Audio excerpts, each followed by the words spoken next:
Manchester in England in 1930 and educated there. I took my primary degree in 1951 in Manchester, and then I was awarded a research scholarship in the Dublin Institute for Advanced Studies. That was a small institution, but it had a Nobel Prize winner, Erwin Schrödinger. He was very distinguished, and I enjoyed that 3 years. In 1954, I was awarded a fellowship at the Atomic Energy Research Establishment at Harwell. But before I went there, I had the opportunity, a marvellous opportunity, of attending a summer school at Verena in Lake Como. And the principal lecturer there was Enrico Fermi. Encounter with Enrico Fermi happened when you were a young lecturer in UCD. Would you say that was one of your highlights in your early career as a physicist? Oh yes, because the opportunity to meet and talk to Fermi was extraordinary. Fermi was probably the greatest Italian physicist since Galileo, and one of the greatest physicists of the 20th century. And he was a brilliant lecturer. The only problem was that he lectured off the cuff. He had no notes. And to preserve his work for posterity, we didn't realize at the time that he was very seriously ill. To preserve his work for posterity, somebody had to struggle with an old-fashioned tape recorder and transcribe his lectures. All his lectures? Yes. All his lectures. And at that time. Was it a seminar held in Italy? Yes, it was a 3-week summer school held in Verena on Lake Como. Mm-hmm. And there were about 50 people at it. About 40 of them were students.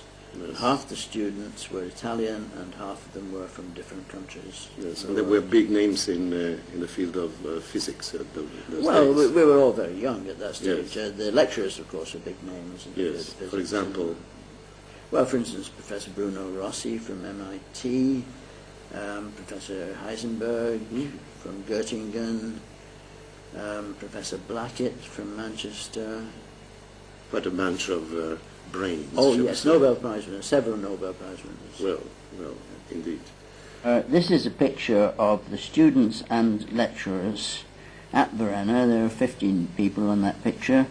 Fermi is there, and Professor Occhiarini from Milan, Professor Bernardini, Professor Rossi from MIT, some very distinguished physicists indeed, and then about 20 Italian postdoctorals and students, and about 20 from abroad. Fermi was brilliant at anything he did, and that extended to playing games. So when we played Calcetto in the Albergo del Sole, Fermi, instead of taking one handle, like everybody else, took 2 handles and controlled them independently. And this is a picture of Fermi. You see him holding the things. And it's an interesting picture. It just so happens that the people there are, from left to right, Professor Conversi, then Professor Keefe, Dr. Clark from MIT, Dr. Menon, then Fermi, then Professor Amaldi from Rome, and then Professor Pupi, who is director of the course, and then finally me in the bottom right-hand corner.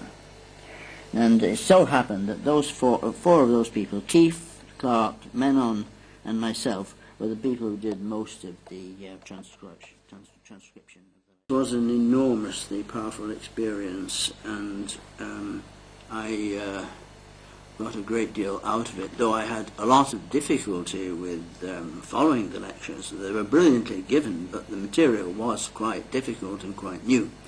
So I had trouble with that, but the transcription, although it was very tedious at the time, helped me a lot, because it meant going over sentence by sentence the material. So after the Fermi lectures, I went off to Harwell and started my fellowship there. And I did a number of experiments there to do with cosmic radiation. an astrophysicist, which is a fascinating area. Myself, as a layman, I've always been fascinated by this concept of time traveling and time-space, philosophical concepts or categories, whatever philosophers have called them. Has it time traveling been part of your studies and research or fascination or whatever? I've been interested in the possibility, of course, but I can't claim any great knowledge of it. I understand that certain nuclear reactions, high energy particles striking others, can be best explained in terms of something which we call time travel. Now, the time travel would only last for a millionth of a millionth of a millionth of a millionth of a second, so it wouldn't be of any practical use, but the possibility of going backwards in time would seem to be a part of physics. It seems very unlikely that it would ever be of any practical use. And of course the societal impact of going backwards in time, if you annihilate somebody's grandfather, what are you going to do? True.